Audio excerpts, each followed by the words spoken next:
48 tahun dan sebatan hukuman untuk haruan makan anak. Misi kemanusiaan untuk Rohingya dukung semangat negaraku prihatin. RTM rangkul 5 anugerah media kesihatan.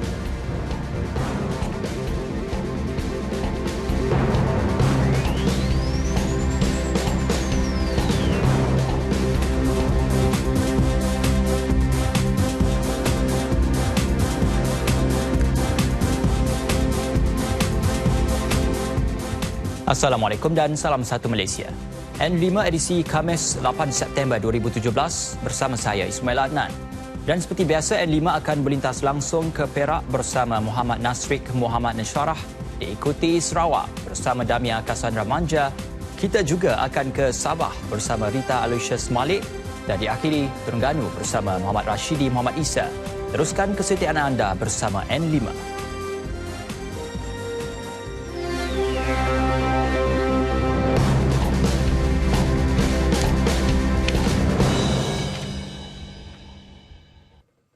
Seorang bapa berusia 36 tahun dijatuhi hukuman penjara selama 48 tahun dan 24 sebatan setelah mengaku bersalah atas 623 pertuduhan meliwat, merogol dan melakukan seksual fizikal terhadap anak kandungnya. Hakim Yong Zarida Zazali menjatuhkan hukuman itu di Mahkamah Jenayah Seksual terhadap Kanak-Kanak Putrajaya atas kesalahan yang dilakukan ke atas anak tertuduh yang berusia 15 tahun itu. Berdasarkan fakta kes, tertuduh meliwat anak perempuannya buat pertama kali semasa mengerjakan ibadah umrah di Mekah pada 3 April 2015. Manakala antara Januari hingga Julai 2017, tertuduh mengulangi meliwat anak kandungnya. Pada 9 dan 10 Ogos lalu, tertuduh mengaku tidak bersalah dan mohon dibicarakan sebaik pertuduhan terhadapnya dibacakan jurubahasa. Bagaimanapun, tertuduh menukar pengakuannya pada 28 Ogos lalu. Selain hukuman penjara dan sebatan, tertuduh diperintah menyempurnakan bond berkelakuan baik untuk tempoh 5 tahun dengan wang jaminan RM10,000 seperti yang diperuntukkan di bawah Seksyen 31-2-A Akta Kanak-Kanak 2001. Tertuduh juga diperintah melakukan khidmat masyarakat selama 240 jam dalam tempoh 6 bulan, menjalani kaunseling pemulihan selama 10 tahun dan membayar wang pampasan kepada mangsa sebanyak RM10,000. Sebaik selesai menjalani hukuman penjara, tertuduh turut diperintah menjalani pengawasan polis selama 3 tahun. Tertuduh tidak diwakili peguam, manakala Nur Dalina Ali dan Aimi Syazwani Sarmin merupakan timbalan pendakwa raya. Sementara itu, Menteri Pembangunan Wanita, Keluarga dan Masyarakat KPWKM, Datuk Seri Rohadi Abdul Karim yang ditemui selepas mengikuti perbicaraan kes berkenaan berkata, mangsa dan ibunya telah diberi intervensi awal. Langkah itu bagi mengawasi perkembangan mangsa, membina semula hubungan kekeluargaan dan memastikan kestabilan emosi dalam menghadapi kecaman serta gangguan masyarakat.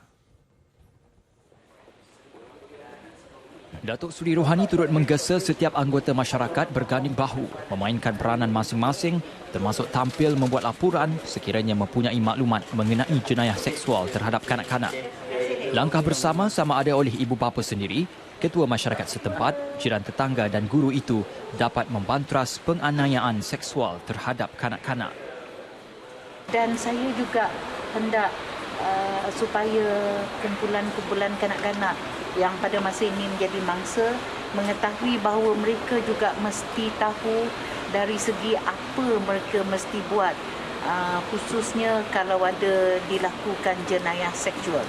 Ya, jadi ini sangat penting sebab dia mesti tahu dia ada hak di sisi undang-undang dan dia sebagai manusia, dia sebagai anggota masyarakat, dia ada hak. Tambahnya, KPWKM juga secara berterusan menyediakan pelbagai inisiatif dan program advokasi dan kesedaran kepada ibu bapa dan kanak-kanak. Malaysia akan melaksanakan misi kemanusiaan untuk Rohingya bagi membekalkan keperluan serta bantuan segera kepada pelarian yang berlindung di sempadan Bangladesh, Myanmar. Pejabat Perdana Menteri dalam satu kenyataan memaklumkan keputusan untuk menghantar misi kemanusiaan itu diumumkan Perdana Menteri Datuk Seri Najib Tun Razak hari ini. Misi bantuan bersepadu itu akan diketuai Angkatan Tentera Malaysia ATM yang mendukung semangat negaraku prihatin merupakan manifestasi bantahan Malaysia sekeras-kerasnya penindasan oleh tentera Myanmar terhadap etnik Rohingya. Misi tersebut disokong Badan Sukarelawan IM4U telah memulakan operasi dan bersedia untuk bertolak Sabtu ini. Manakala Malaysia Airlines akan menguruskan secara komprehensif penghantaran bantuan keperluan dan akan diedarkan oleh pasukan sukarelawan Malaysia. Bagi memastikan segala bantuan dapat disampaikan secara berkesan, sebuah hospital tentera akan ditempatkan di daerah itu dengan persetujuan pihak berkuasa Bangladesh. Menerusi kenyataan media itu, Datuk Seri Najib meminta rakyat bersatu hati menjayakan misi berkenaan dengan memberikan bantuan secara kolektif dan berkesan.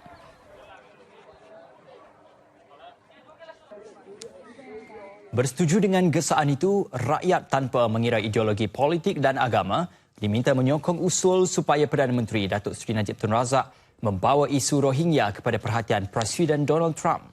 Kedua-dua pemimpin itu dijadual bertemu di White House 12 September ini atas jemputan Presiden Amerika Syarikat itu. Timbalan Perdana Menteri Datuk Seri Dr. Ahmad Zahid Hamidi berkata, usul yang dibawa UMNO ke Maman itu perlu dilihat bukan sekadar isu agama kerana isu Rohingya adalah soal kemanusiaan. InsyaAllah, saya harap di UMNO bahagian Kemaman ini buat satu usul tergempar untuk mendukung satu resolusi agar Yang Amat Berhormat Perdana Menteri menjadi pejuang utama masalah orang Rohingya di pentas antarabangsa, termasuk melalui perundingan dan perbincangan beliau dengan Presiden Donald Trump. Datuk Seri Dr. Ahmad Zahid berucap demikian ketika merasmikan persidangan perwakilan UMNO bahagian Kemaman di Kemaman, Terengganu. Katanya jemputan Presiden Trump merupakan penghormatan kepada kepimpinan negara. Sebagai sebuah negara majmuk, Datuk Seri Dr. Ahmad Zahid berkata, sebagai sebuah negara yang mahu menjadi negara maju dan Malaysia mahu berkawan dengan semua kuasa besar. Pergerakan Pemuda UMNO hari ini turut menghantar memorandum kepada PBB berhubung kekejaman Myanmar terhadap etnik Rohingya di wilayah Rakhine. Ia diserahkan Naib Ketua Pemuda UMNO Khairul Azwan Harun bersama beberapa wakil pertubuhan bukan kerajaan NGO kepada Koordinator Residen PBB di Malaysia, Stephen Prisna di Wisma PBB di Ibu Negara. Menurut Khairul Azwan, ia bagi memberi desakan kepada organisasi itu dan pemerintah Myanmar agar segera menyelesaikan penindasan terhadap etnik Rohingya. 1. To hold an emergency special session in making urgent recommendations to address the ongoing humanitarian plight of the Rohingyas in Rakhine State, Myanmar, and permanently resolve these issues at its core.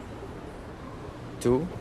To establish a United Nations peacekeeping operation in Rakhine State with the purpose of urgently restoring peace and security, especially to facilitate immediate flow of aids for the Rohingyas. Beliau berkata demikian pada sidang media selepas menyerahkan memorandum bantahan tersebut. Pertemuan dengan wakil PBB itu berlangsung kira-kira 40 minit dan berjalan lancar meskipun berlaku sedikit kekecohan sebelumnya.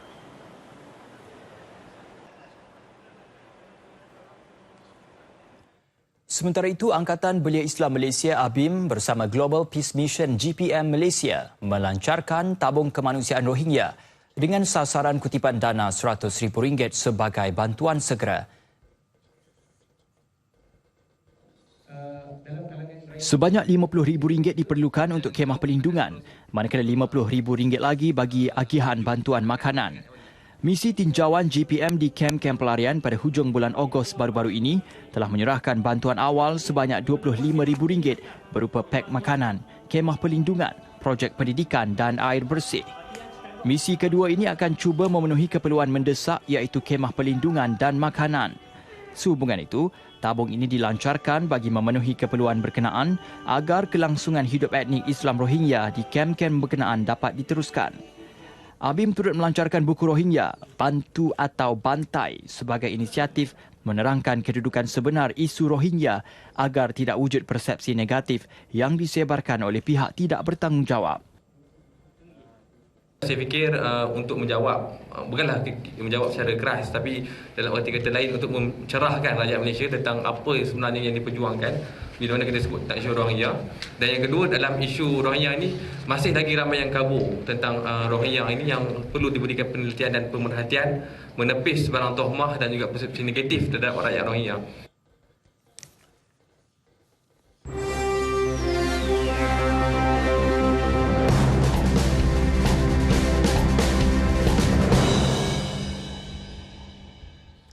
Yang di-Pertuan Agong Sultan Muhammad Kelima hari ini berangkat menunaikan solat Jumaat dan khutbah khas sempena Hari Keputeraan Rasmi Baginda di Masjid Jamek Kampung Baru di Ibu Negara.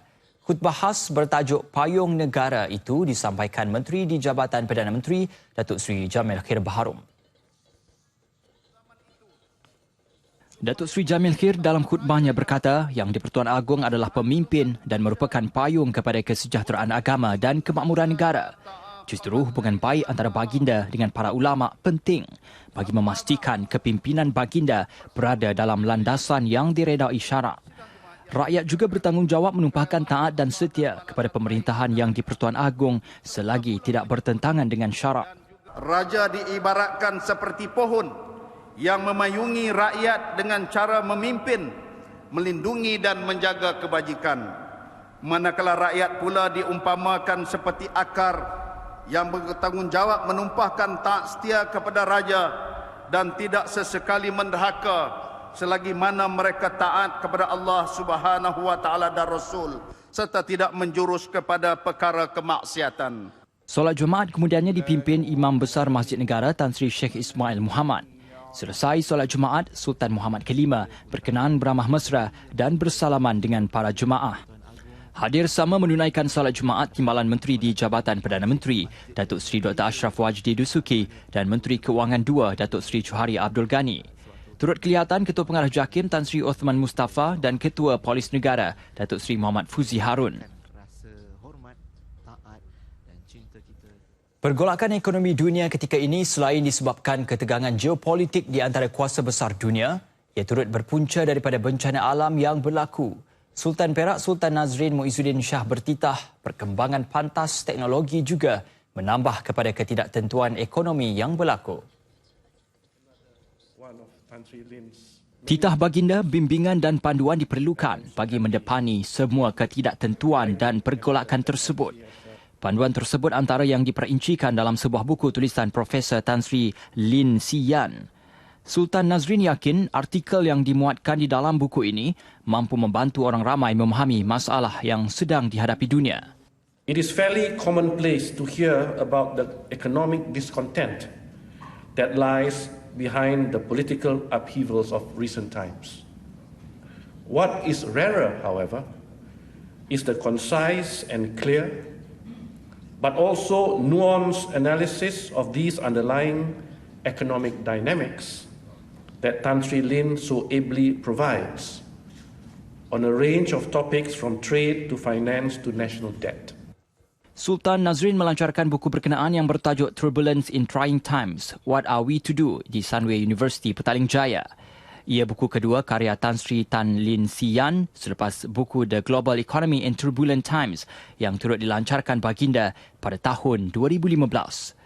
Buku setebal 277 muka surat ini memuatkan kupasan faktor penyebab yang menyumbang kepada kejatuhan ekonomi dunia semakin buruk dan perlunya pembaharuan struktur berbanding langkah penyuntikan dana, rangsangan atau penurunan kadar faedah. Timbalan Perdana Menteri Datuk Seri Dr. Ahmad Zahid ketika merasmikan persidangan perwakilan UMNO bahagian Kemaman di Kemaman Terengganu yakin segala permasalahan dan kemelut puncak kepimpinan UMNO negeri itu telah pun selesai.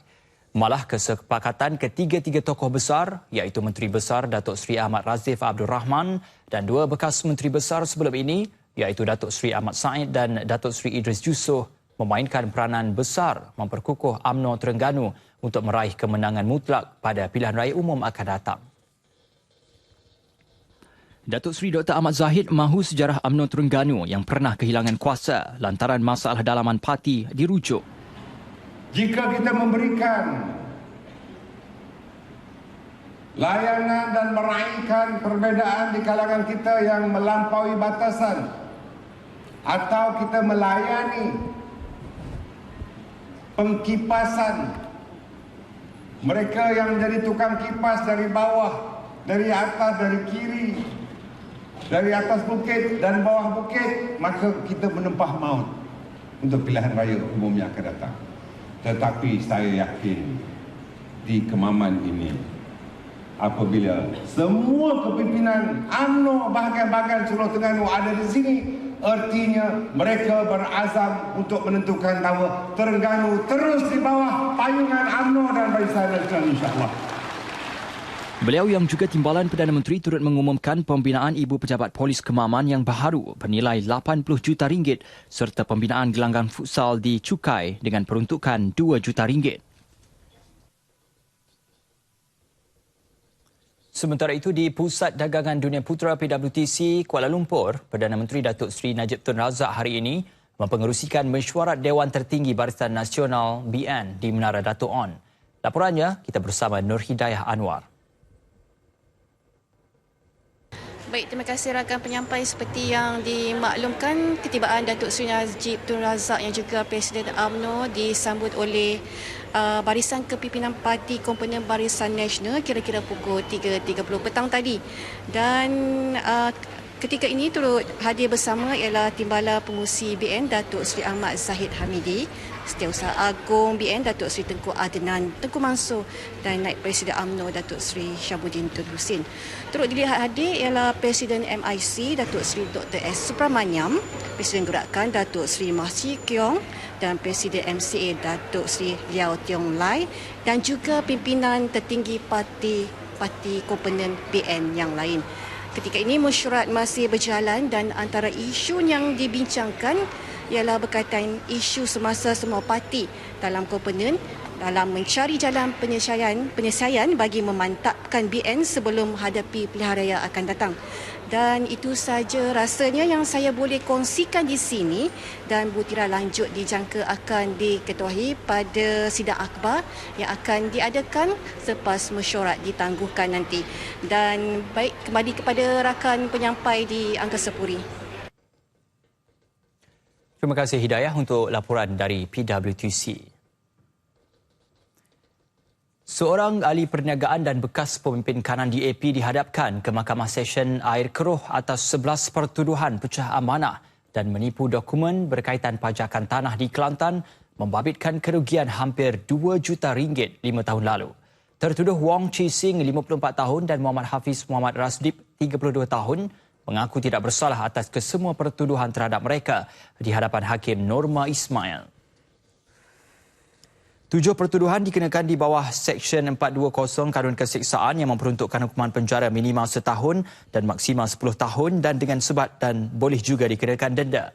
Kedua-duanya didakwa dengan niat bersama menipu Liu Chuang Leong 57 tahun dengan memperdayakan mangsa untuk menyerahkan cek yang bernilai RM576,500 melalui 7 transaksi untuk projek pajakan tanah bagi tanaman kelapa sawit yang tidak wujud. Ketiga-tiganya juga telah didakwa menyalahguna harta sebagai pembayaran projek pajakan tanah seluas 500 hektar. Jika sabit kesalahan, kedua-dua tertuduh boleh dipenjara maksimal 10 tahun, sebatan dan denda. Selain itu, Chi Sing dan Muhammad Hafiz juga didakwa memalsukan dokumen mengenai hutan simpanan terosot. Hakim membenarkan diikat jamin RM35,000 seorang selain perlu melaporkan diri setiap bulan serta menyerahkan pasport perjalanan kepada mahkamah. Tarikh 4 Oktober ini ditetapkan sebagai tarikh sebutan semula kes.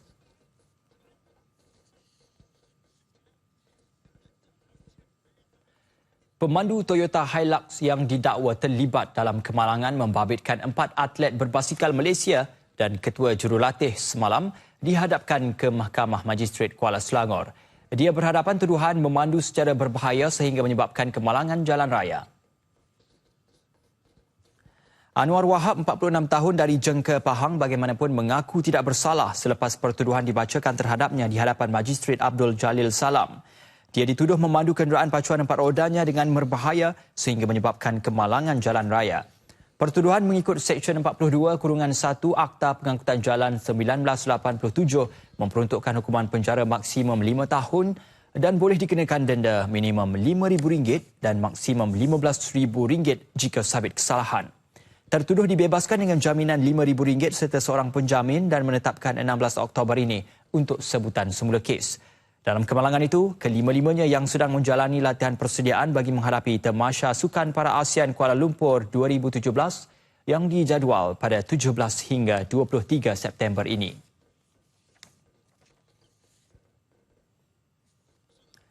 Baiklah, N5 diteruskan dengan laporan terkini dari Perak Darul Rizwan. Untuk itu kita bersama Muhammad Nasrik Muhammad Nasyarah yang telah bersedia di sana. Silakan. Terima kasih rakan penyampai di Angkasa Puri. Assalamualaikum dan salam satu Malaysia. Membawa tema memacu masa hadapan landasan inovatif ke arah pembangunan mapan, penganjuran Pangkor Dialog 2017, PD 2017, edisi keempat platform terbaik buat penyelidik berkongsi idea berkaitan pembangunan di negeri Perak. Ia dianjurkan Institut Darul Rizwan dengan kerjasama Program Pembangunan Pertubuhan Bangsa Bersatu UNDP serta pihak berkuasa pelaksana Koridor Utara NCIA. Lebih 30 negara mengesahkan penyertaan melibatkan 1,200 delegasi yang terdiri daripada pelbagai sektor dan kumpulan sasaran. Dialog antarabangsa yang berlangsung selama 2 hari bermula Isnin ini akan menerokai kepelbagaian inovasi dan solusi terbaik bagi mencapai matlamat pembangunan mampan yang digariskan dalam Agenda 2030. Oleh itu, 9 subtema diberi penekanan iaitu ekonomi, pembangunan insan, alam sekitar, inovasi dan keusahawanan, perumahan, belia, penuaan dan pembangunan, wakaf dan wanita. Buat pertama kali juga agensi antarabangsa United Nations Development Program UNDP yang kita rasakan sangat bermakna kerana hasil daripada dapatan Pangkor Dialog nanti akan diketengahkan ke peringkat antarabangsa iaitu di PBB sendiri. Antara pembentang yang akan mengambil bahagian adalah angkasawan wanita Amerika Syarikat, Dr. Catherine K.D. Coleman, Datuk Bandar Oklahoma, Mick Cornett, pemegang rekod dunia Paralimpik Singapura, Dr. William Tan, serta Menteri Belia dan Sukan, Khairi Jamaluddin. Selain itu, turut diadakan Perak Festival of Ideas yang akan menghimpunkan kesemua idea bernas untuk direalisasikan mengikut ketetapan dan kesesuaian. Hampir 70 acara berlangsung serentak selama seminggu, mulai Rabu lalu dengan menyasarkan 10,000 idea daripada pengunjung. Ia diadakan sempena PD 2017. Dalam usaha membantu usahawan tani memasarkan produk keluaran mereka, sebuah lagi pasar tani diwujudkan di Perak. Pasar Tani Parit 2 yang dibuka mulai Julai lalu antara 35 pasar tani yang terdapat di negeri ini. Rata-rata peniaga yang ditemui RTM Perak menyatakan kemudahan itu dapat meluaskan pasaran hasil pertanian mereka sekaligus meningkatkan pendapatan petani. Malah bagi penduduk setempat, kewujudannya membolehkan mereka memperolehi barangan keperluan harian dengan mudah. Semenjak masuk pasar tani ni, alhamdulillah pendapatan tu orang kata tambahlah, orang kata kan, sebab seminggu kami ada 2-3 tempat lah pasar tani je. Tapi memang berbaloi lah. Kita berniaga kat pasar tani ni memang ramai yang datang. Macam Parit ni dia jauh sikit pada pekan bandar. Jadi bila kita datang sini, mana rakyat mudah untuk dapat barang. Lagi satu ikan, bawang semua yang benda yang fresh lah kita bawa datang. Dengan adanya pasar tani Parit kedua ni memberi peluanglah pada penduduk di kampung untuk membeli belah dengan di pasar Paman ni dengan harga yang berpatutan lah. Di sini orang kata antara ukhuwah yang dia orang nak terdapat di sini. Beramai-ramai mereka datang untuk sama-sama membeli dan berkenalan dan beramah mesra. Sementara itu, ketika ditemui pada majlis pelancarannya, Exco Kerajaan Negeri, Datuk Muhammad Nizar Zakaria berkata, pasar tani perlu diperbanyakkan lagi bagi melahirkan lebih ramai usahawan tani di negara ini. Pasar tani ini kita sedia maklum bahawa diuruskan oleh PAMA. PAMA boleh untuk mewujudkan apabila ada beberapa kriteria yang mesti diikuti. Contohnya ada makanan, ada ayam, daging, ikan, bahan mentah dan sebagainya, maka wujud. Dan kita nampak pada hari ini contohnya harga pun cukup berpatutan. Pasar tani yang terletak di dataran parit Perak itu akan beroperasi 2 kali seminggu pada Rabu dan Sabtu. Seramai 64 pengamal media daripada pelbagai agensi memeriahkan kejohanan UTP Media Bowling Meet 2017 yang berlangsung di Ipoh, Perak. Program tahunan anjuran Universiti Teknologi Petronas itu bagi mengeratkan hubungan dan meraihkan ulang tahun penubuhan UTP yang ke-20. Naib Chancellor UTP, Datuk Insinyur Dr. Abdul Rahim Hashim kata, kejohanan ini juga sebagai penghargaan kepada media atas pelaporan mengenai pencapaian dan sumbangan UTP kepada masyarakat dan negara.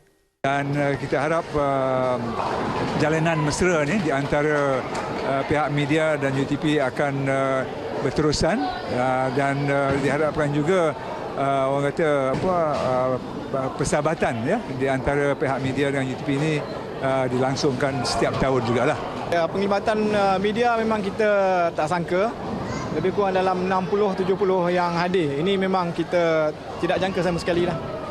Malam ni memang best, meriah sangat dan kita harap ia dikekalkan untuk tahun-tahun akan datang sebab selain dapat mengeratkan hubungan kita dengan agensi, tapi ini adalah medan untuk kita bertemu dengan rakan media sendiri. Pada kejohanan itu, agensi berita harian menjadi johan bagi kategori berkumpulan, diikuti media pejabat setiausaha kerajaan negeri dan tempat ketiga dimenangi Harian Metro dan Suara Perak. Manakala Radio Televisyen Malaysia RTM mendapat tempat ke-6 kategori berkumpulan dan ketiga bagi kategori individu lelaki. Sekian berita dari Perak untuk N5 hari ini. Kembali ke Angkasa Puri untuk berita seterusnya. Terima kasih untuk perkembangan dari Perak. Seterusnya kita bersama Damia Cassandra Manja untuk perkembangan dari Sarawak. Silakan Damia.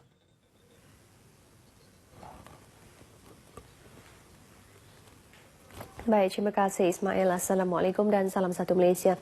Ketua Menteri Datuk Amar Abang Johari Tun Openg hari ini melancarkan logo sambutan ulang tahun ke-150 Dewan Undangan Negeri Dun Sarawak di bangunan Dun di Petrajaya, Kuching.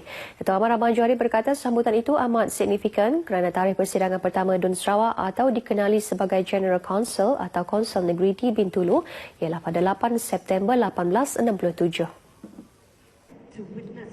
Dalam sidang media kemudiannya, beliau berkata, selepas tarikh itu juga dinasti Raja Brooke telah meletakkan 9 prinsip utama. Antaranya, mengembalikan kuasa memerintah negeri ini kepada anak Sarawak dan ia berjaya dilaksanakan pada 22 Julai 1963. Datuk Amar Abang Johari menambah, sambutan itu bertambah gah apabila DUN Sarawak diiktiraf sebagai DUN yang terbesar dan tertua dalam sejarah negara. Sementara itu, Speaker DUN Sarawak, Datuk Amar Muhammad Asfia Awang Nasa berkata, sambutan kali ini amat bermakna kerana ketika sambutan ulang tahun kali ke-100, ia disempurnakan oleh Yang di-Pertua Negeri. Ketika itu, Tun Abang Haji Openg Abang Syafi'i, ayanda kepada Datuk Amar Abang Johari. Dan permulaan sambutan kali ini disempurnakan oleh Ketua Menteri Datuk Amar Abang Johari Tun Openg. Katanya 9 acara tonggak seperti pelancaran logo, perasmian Golden Bridge, istiadat perbarisan dan persidangan khas dan pelancaran e-handset DUN akan dilangsungkan bermula hari ini hingga awal tahun depan. Pengurusan persatuan, organisasi dan badan bukan kerajaan NGO perlu mengurus dan mengendalikan akaun keuangan mereka dengan berhemah dan teratur. Menteri Pelancongan, Kesenian, Kebudayaan Belia dan Sukan Datuk Abdul Karim Rahman Hamzah berkata, perkara itu penting dalam memastikan sumber keuangan yang diterima terutama menerusi projek kecil luar bandar MRP dimanfaatkan untuk aktiviti kemasyarakatan. Beliau turut menasihati pihak yang diamanahkan tugas itu supaya berintegriti dalam menjalankan tanggungjawab mereka. Malah katanya kerajaan tidak mahu apabila peruntukan itu disalurkan namun tiada sebarang laporan aktiviti ataupun projek kecil dilaksanakan meskipun bantuan sudah diberikan. Datuk Abdul Karim berkata demikian pada majlis penyerahan geran projek kecil luar bandar Dun Asajaya di Dewan Suara Kota Samarahan. Seramai 123 penerima yang terdiri daripada persatuan dan badan bukan kerajaan NGO dari Dun Asajaya menerima geran tersebut yang berjumlah 1.18 juta ringgit. Jabatan Kecemasan dan Trauma Hospital Miri memohon orang awam menghubungi talian kecemasan 999 sekiranya berlaku sebarang insiden kecemasan termasuk kemalangan agar bantuan segera dapat disalurkan. Pakar Perubatan Kecemasan Hospital Miri, Dr. Nur Syahidah Zulkifli berkata, penggunaan talian kecemasan 999 menunjukkan perkembangan yang positif sejak Januari hingga Jun tahun ini. Namun secara keseluruhannya, penggunaannya dilihat masih kurang. Sejak 2013 lagi sehingga kini, pihak hospital ataupun lebih spesifiknya pihak Jabatan Kecemasan dan Trauma Hospital Miri telah melakukan pelbagai promosi berkenaan dengan talian kecemasan 999, termasuklah radio talk, dan juga kita ada buat macam public talk di pustaka Miri. Beliau berkata demikian kepada pemberita dalam sidang media di Hospital Miri. Pusat Kawalan Koordinasi bagi Panggilan Kecemasan MECC Miri beroperasi 24 jam yang dikendalikan 14 orang kaki tangan untuk memberi maklum balas dan bantuan kepada orang awam sekiranya berlaku kecemasan. Katanya ia merupakan satu panggilan kecemasan untuk satu Malaysia, bukan sahaja melibatkan hospital tetapi juga agensi lain seperti Bomba, Polis, Angkatan Pertahanan Awam Malaysia dan Agensi Penguatkuasaan Maritim Malaysia. Beliau menggesa orang awam menggunakan talian kecemasan 999 secara berhemah, termasuk memberikan maklumat yang betul, terutama alamat kejadian dan nombor telefon bagi memudahkan bantuan disalurkan segera. Kerajaan negeri akan melaksanakan perancangan secara berperingkat untuk menyediakan tempat yang sesuai untuk dijadikan sebagai pusat aktiviti berbentuk kesenian. Menteri Kebajikan Kesejahteraan Komuniti, Wanita, Keluarga dan Pembangunan Kanak-kanak Datuk Fatimah Abdullah memberitahu bangunan Dewan Undangan Negeri Dun Lama di Petrajaya, Kuching merupakan antara perancangan dalam usaha tersebut yang akan dijadikan sebagai pusat persembahan seni. Katanya dengan pengoperasian pusat tersebut kelak ia akan menjadi sebuah pusat yang penting untuk aktiviti kesenian termasuk nyanyian, teater dan seni tari seperti mana peranan Istana Budaya di Kuala Lumpur. Menurut Datuk Fatimah, kerajaan negeri menggalakkan penubuhan pelbagai akademi seni tari di negeri ini. Katanya dengan penubuhan akademi sedemikian bukan sahaja mampu melatih atau mencukil bakat-bakat dalam kalangan anak muda tempatan tetapi juga mampu mengharumkan nama negara melalui penyertaan dalam pelbagai pertandingan sehingga ke peringkat antarabangsa selain boleh dijadikan karya mereka apabila dewasa. Datuk Fatimah berkata demikian ketika berucap pada malam persembahan khas The Dance Academy Kuching di Kuching. Malam persembahan khas tersebut diadakan bersempena kemenangan pelajar akademi itu di pertandingan seni tari peringkat Asia Pasifik di Kuala Lumpur bulan lepas. Dalam pertandingan itu, pelajar dari akademi itu berjaya merangkul 4 kejuaraan daripada 6 kategori yang dipertandingkan. 7 kumpulan teater Sarawak akan bersaing merebut johan bagi wakil negeri ke peringkat kebangsaan Festival Teater Malaysia tahun depan. Menteri Pelancongan, Kesenian, Kebudayaan, Belia dan Sukan Datuk Abdul Karim Rahman Hamzah berkata peluang itu harus digunakan sebaiknya oleh penggiat teater untuk menonjol bakat masing-masing. Dalam pada itu, beliau berharap bangunan Dun Lama di Petrajaya Kuching yang akan dijadikan pusat seni tahun depan dapat mengembangkan bakat penggiat seni dan kebudayaan tempatan. Datuk Abdul Karim berucap di perasmian Festival Teater Sarawak 2017 di Balai Budaya Dewan Bahasa dan Pustaka Cawangan Sarawak di Kuching. Festival itu berlangsung dari 7 hingga 17 September ini. Selain pementasan teater pada sebelah malam, penganjur turut menyediakan kegiatan sampingan seperti bengkel teater daripada tokoh teater Malaysia kepada penggiat seni tempatan pada 11 siang. Untuk rekod, Sarawak pernah dinobat Johan Festival Teater Malaysia pada tahun 2008 dan 2014 menerusi kumpulan SIFA. Baik saudara, setakat ini dahulu sumbangan berita dari Sarawak untuk N5 petang ini dan untuk berita seterusnya kembali kepada Ismail di Angkasa Puri. Silakan. Terima kasih Damian untuk perkongsian berita dari Sarawak. Ke arah meluaskan penguasaan bahasa Inggeris dan mengukuhkan lagi hubungan antara Malaysia dan Indonesia, satu kerjasama diadakan antara wakil kedua-dua negara. Kolej Universiti Tati Terengganu, Tati UC dan Universiti Pendidikan Sultan Idris UPSI Kampus Perak bersetuju berganding bahu dengan Institut Agama Islam Negeri IAIN di Kota Salatiga, Indonesia bagi menjayakan misi tersebut. Kerjasama tersebut melibatkan pertukaran pelajar bagi kedua-dua negara pada masa akan datang. Jalinan itu bakal membuka dimensi baharu buat kedua-dua negara. Kita mengalu-alukan pelajar-pelajar daripada Indonesia untuk datang membuat kursus bahasa Inggeris dengan satu kos ataupun diorang yang sangat berpatutan dan istimewa untuk kita berikan kepada pelajar daripada Indonesia. Oleh itu, ini ada peluang kemasan bagi pelajar-pelajar di Indonesia untuk membuat bidang pengajian bahasa Inggeris. Sementara itu, Wakil OPSI Profesor Madya Dr. Abdul Halim Ali dan Rektor IAIN Dr. Rahmat Haryadi bersedia memberi kerjasama jitu demi menjayakan usaha berkenaan. Jalinan keilmuan ini sekaligus jalinan budaya dan jalinan kelembagaan ini tentu menguatkan hubungan antar bangsa dan juga saling menopang dalam peningkatan kualitas perguruan tinggi masing-masing kita, IAIN Salatiga maupun OPSI di Perak. Persefahaman ketiga-tiga pihak berkenaan telah disepakati dan dijangka ditandatangani dalam masa terdekat. Untuk mencapai negara yang merdeka dan berdaulat bukannya mudah. Sama ada mereka tergolong daripada pejuang maupun anggota keselamatan, sumbangan setiap individu itu mempunyai nilai tersendiri. Segmen Patriot bersama-sama wartawan Nur Yusof menyingkap kesungguhan seorang pesara guru di Terengganu menggunakan pendidikan untuk menyuntik semangat kemerdekaan dalam kalangan pelajarnya dan ibu bapa mereka.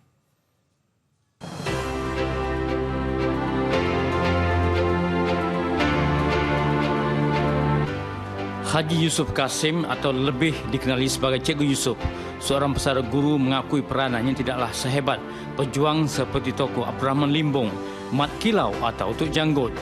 Namun dirinya sudah terdidik dengan semangat kemerdekaan ketika menjalani latihan di Maktab Guruan Sultan Idris Tanjung Malim SITC.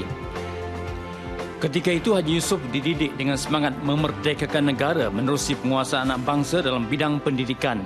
Justru di bibir Haji Yusuf, nama tokoh pendidik seperti Tan Sri Aminuddin Baki dan Razak Hamid sebagai peniup obor semangat mereka untuk merdeka.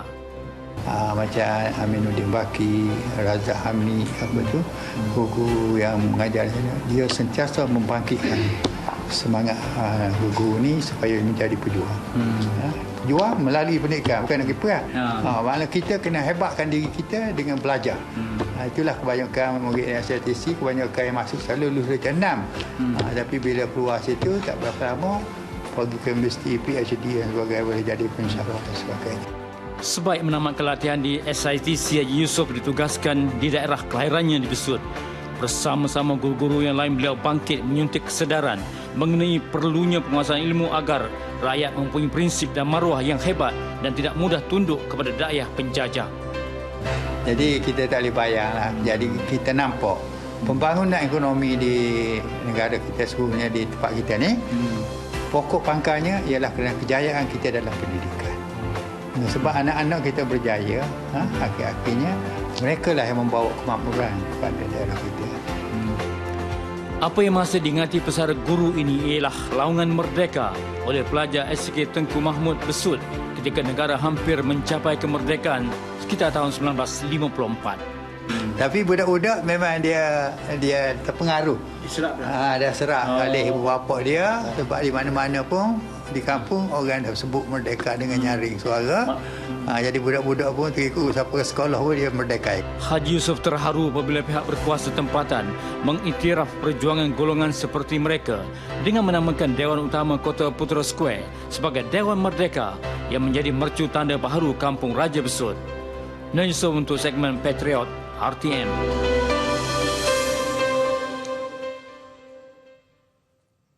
RTM membolot 5 daripada 19 kategori anugerah yang dipertandingkan bagi merebut Anugerah Media Kesihatan 2017 anjuran Kementerian Kesihatan. Program Cyber Knife Rawatan Kanser yang diterbitkan Haslinda Muhammad Yusof memenangi tempat pertama Anugerah Kewartawanan Kesihatan Terbaik Televisyen bagi kategori Bahasa Melayu. Kejayaan itu membolehkan Haslinda membawa pulang hadiah wang tunai RM3,000 serta sijil. Selain beliau, Rekha Sevaloganathan dinobatkan pemenang untuk kategori Bahasa Tamil dengan bingkisan bertajuk IVF Rawatan Kesuburan. Program Setitik Darah Penyambung Nyawa oleh Nur Safina Samson Anor dan Rozihan Muhammad Raji pula memenangi hadiah sagu hati bagi kategori yang sama. RTM turut memenangi kategori promo kesihatan terbaik menerusi Nur Azwa Pracuap Puapan Abdullah. Bagi kategori radio, penerbit rancangan negeri FM Suliana Muhammad Safwan memenangi kategori promo kesihatan terbaik. Sementara Kasturi Devi Maralingam dari Trax FM memenangi anugerah program kesihatan terbaik radio. Penganjuran sperma ini memang perlu diadakan setiap tahun, bukan saja untuk kita memberi info kepada orang ramai, tapi sekurang-kurangnya dia memberi semangat kepada kita golongan wartawan untuk berkarya dengan lebih kreatif, orang kata. Ini adalah anugerah pertama dalam pengalaman bekerja saya dah selama 12 tahun di media. Ini adalah anugerah pertama saya. Yang ni bukan saja hasil usaha saya. Rakan sekerja pun banyak membantu saya. So saya mengucapkan terima kasih kepada semua warga Hatian. Saya rasa amat bangga dan gembira sebab buat pertama kali dalam dunia penyiaran ini saya dapat pengiktirafan sebegini selama 17 tahun dalam dunia penyiaran. Okey, alhamdulillah. Ini pertama kali saya menyertai pertandingan anugerah media kesihatan. So saya rasa bersyukurlah dan saya rasa ini peluang untuk kita sama-sama warga RTM untuk meningkat di mata dunia. Dan saya mengucapkan terima kasih kepada tim saya dari Judit Hiburan TV lah. Sebenarnya satu kejutan buat saya sebab first time masuk kan, first time join untuk pertandingan ni. Tapi alhamdulillah rasa macam lepas ni lebih bersemangat untuk terus cuba dan mencuba lagi. Happy sangat sebab tak sangka lah topik yang kita buat ni dapat, sebab topik ni agak sensitif, tak ramai tahu tentang male infertility. So happy sangatlah bila dapat. So at least Ministry of Health appreciate kan topik sebegini. Kesemua pemenang menerima hadiah wang tunai RM1,000 hingga RM3,000 mengikut kategori masing-masing serta sijil. Hadiah disampaikan Timbalan Menteri Kesihatan Datuk Seri Dr. Helmi Yahya. Hadir bersama Ketua Setiausaha Kementerian Kesihatan Datuk Seri Dr. Chen Chow Min dan Ketua Pengarah Kementerian Kesihatan Datuk Dr. Nur Hisham Abdullah. Penganjuran kali ke-11 ini mendapat kerjasama Malaysian Press Institute MPI dalam memberi pengiktirafan kepada pengamal media berdasarkan pencapaian masing-masing untuk mengetengahkan isu-isu kesihatan. Baiklah, untuk laporan dari Kota Kinabalu, kita berlintas langsung bersama rakan penyampai Rita Aloysius Malik. Silakan Rita.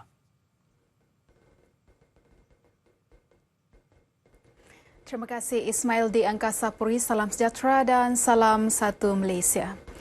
3 tan gading gajah dan 5 tan sisik tenggiling yang dianggarkan bernilai 80.5 juta ringgit yang dipercayai cuba diseludup dari Afrika ke China melalui pelabuhan Sepanggar berjaya dirampas Jabatan Kastam Diraja Malaysia JKDM 29 Ogos lepas.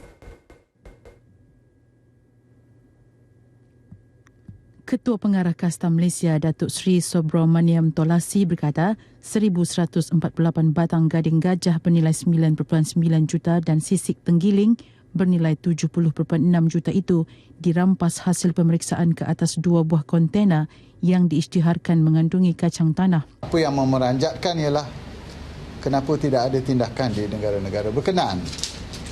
Ya. Tetapi Kastam Malaysia tidak akan berkompromi, ya. Kita akan terus menahan dan mematahkan cubaan-cubaan penyeludupan ini. Susulan rampasan terbesar tersebut, seorang lelaki tempatan ditahan bagi membantu siasatan di bawah Seksyen 135-1-A Akta Kastam 1967 kerana mengimport barangan larangan. Siasatan juga dibuat di bawah Akta Pencegahan Penggubahan Wang Haram dan Pencegahan Pembiayaan Keganasan yang mana akaun individu dan syarikat yang disyaki akan dibekukan. Datuk Seri Subramaniam memberitahu demikian dalam sidang media di Kota Kinabalu yang turut dihadiri Pengarah Kastam Sabah, Datuk Hamzah Sundang. Sikap memandang rendah terhadap sektor pertanian perlu diubah kerana sektor berkenaan telah melahirkan jutawan yang benar-benar bergiat aktif mengusahakannya.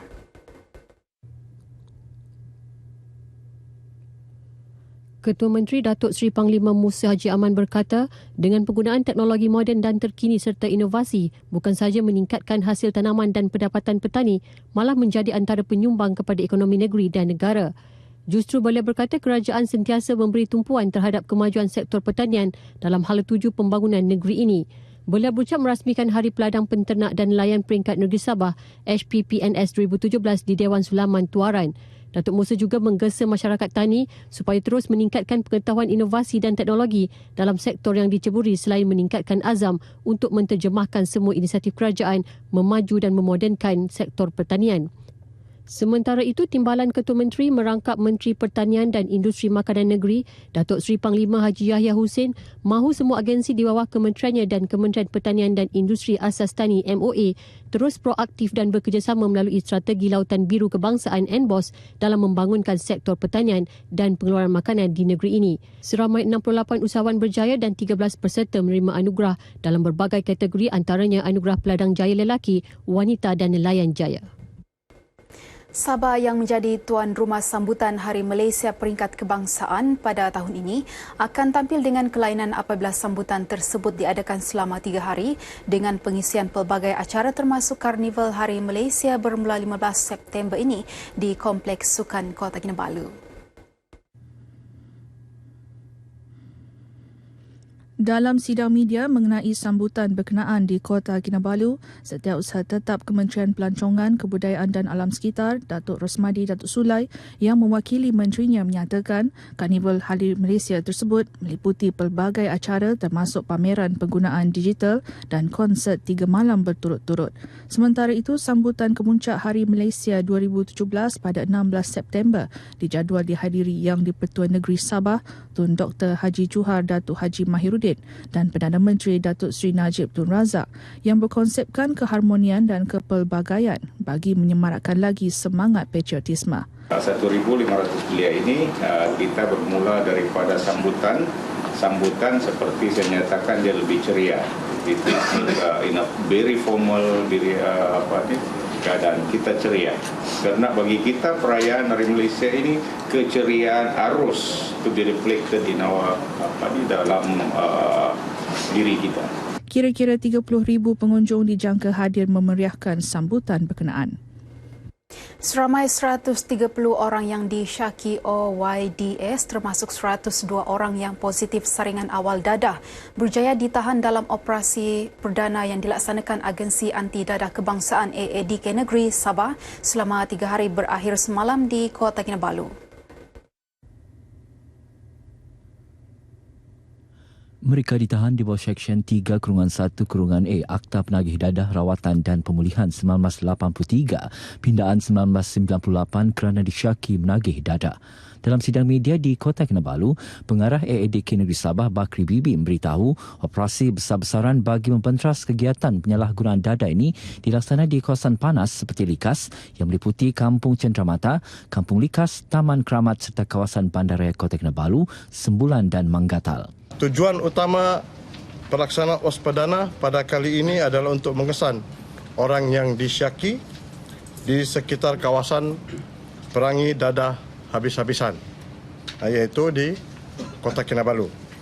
Operasi ini disertai 60 orang pegawai dan anggota mewakili pelbagai agensi, terdiri daripada Polis Diraja Malaysia PDRM, Jabatan Imigresen, Jabatan Pendaftaran Negara JPN, Rela Angkatan Pertahanan Awam Malaysia APM, Dewan Bandaraya Kota Kinabalu DBKK dan Jabatan Perkhidmatan Kebajikan Am JKEM Sabah. Baik, sekian berita dari Sabah petang ini. Kembali bersama Ismail di Angkasa Puri. Silakan.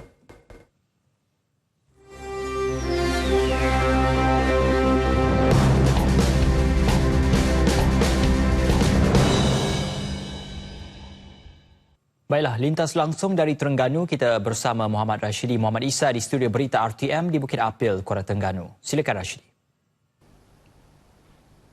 Assalamualaikum dan salam satu Malaysia. Jabatan Perikanan Negeri berusaha meningkatkan sumber ikan di Sungai Besut dan lain-lain sungai utama di Besut. Kajian Pejabat Perikanan Negeri pada 10 hingga 12 Julai lalu mendapati terdapat 16 spesies ikan utama seperti kelah, lampam sungai, baung dan sebarau yang bernilai tinggi di sungai tersebut.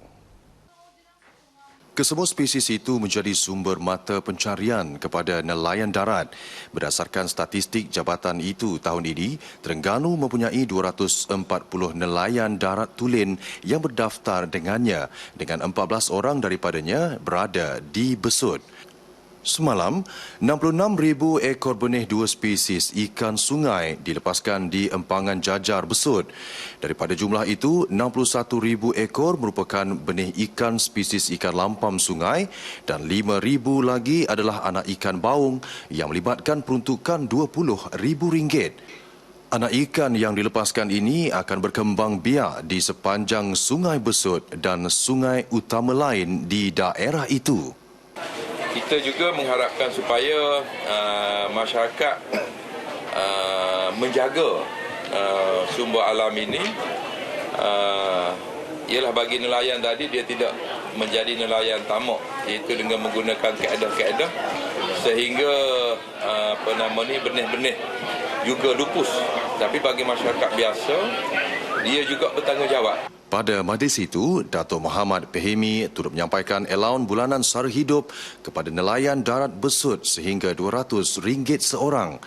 Sejak 2008, lebih 1 juta ekor benih ikan dan udang serta induk ikan dilepaskan di empangan ini dengan nilai hampir RM214,000. Program yang diadakan ini adalah bertujuan untuk menambah bilangan ikan yang terdapat di sungai ini sekaligus dapat membantu para nelayan sungai untuk menambah pendapatan di samping memelihara sumber ikan di sini agar berterusan. Selain itu juga, ia juga untuk meningkatkan lagi kesedaran orang awam khususnya generasi muda untuk bersama-sama menjaga sumber sungai ini agar tidak musnah oleh pihak yang tidak bertanggungjawab.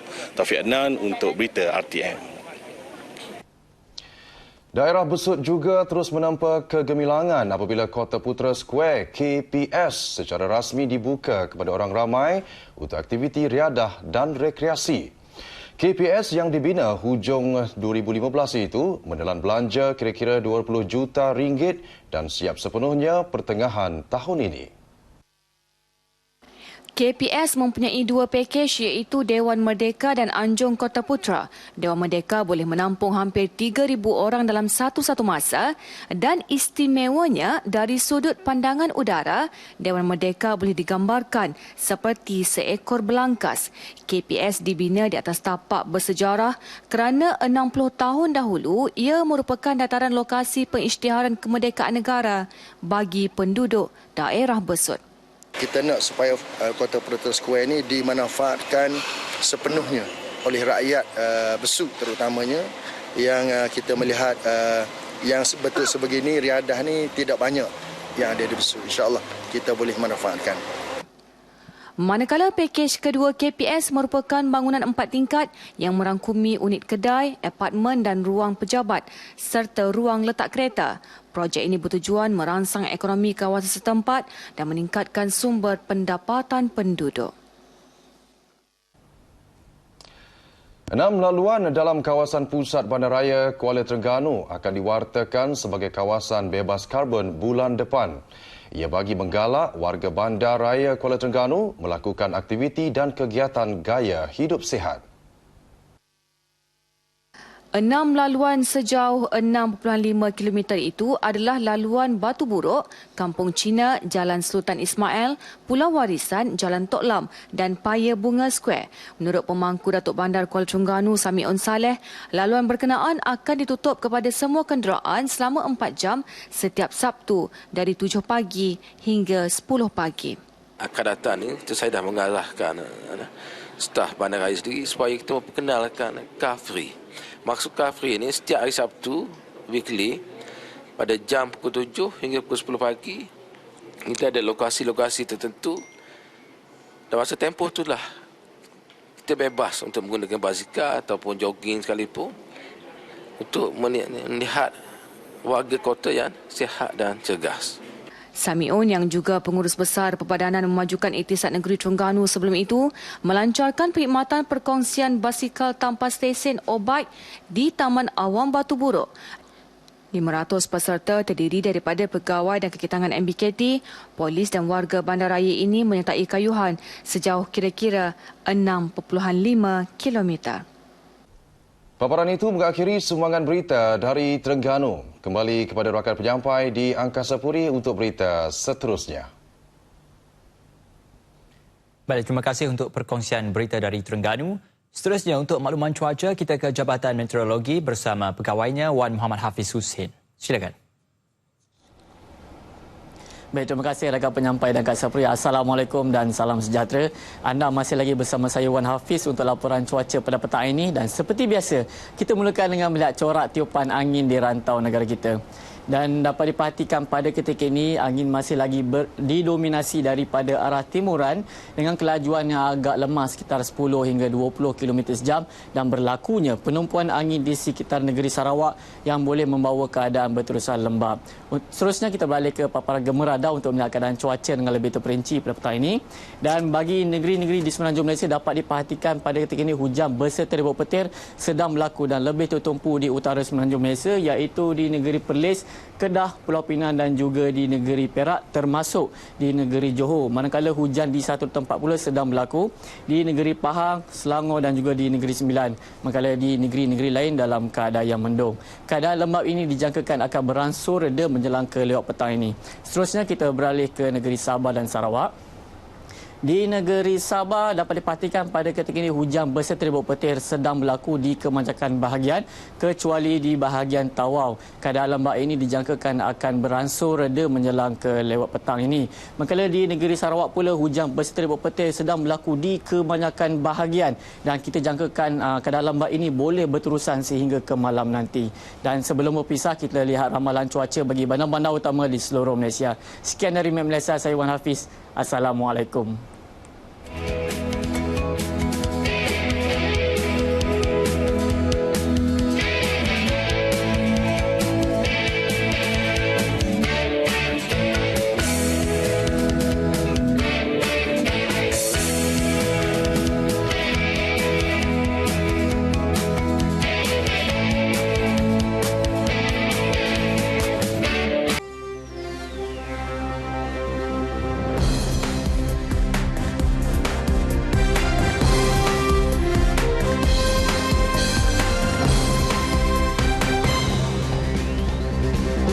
Penjara 48 tahun dan sebatan hukuman untuk haruan makan anak.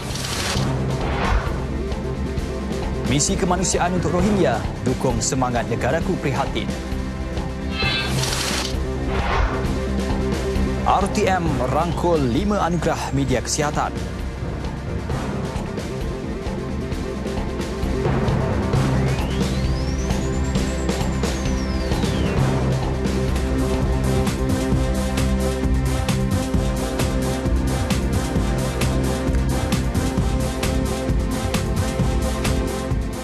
Assalamualaikum dan salam satu Malaysia.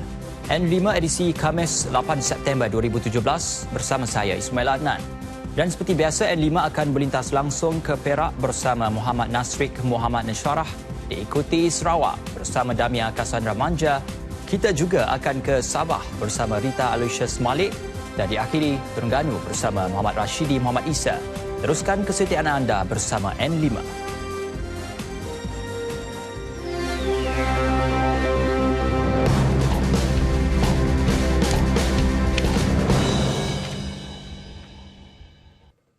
Seorang bapa berusia 36 tahun dijatuhi hukuman penjara selama 48 tahun dan 24 sebatan setelah mengaku bersalah atas 623 pertuduhan meliwat, merogol dan melakukan seksual fizikal terhadap anak kandungnya. Hakim Yong Zarida Zazali menjatuhkan hukuman itu di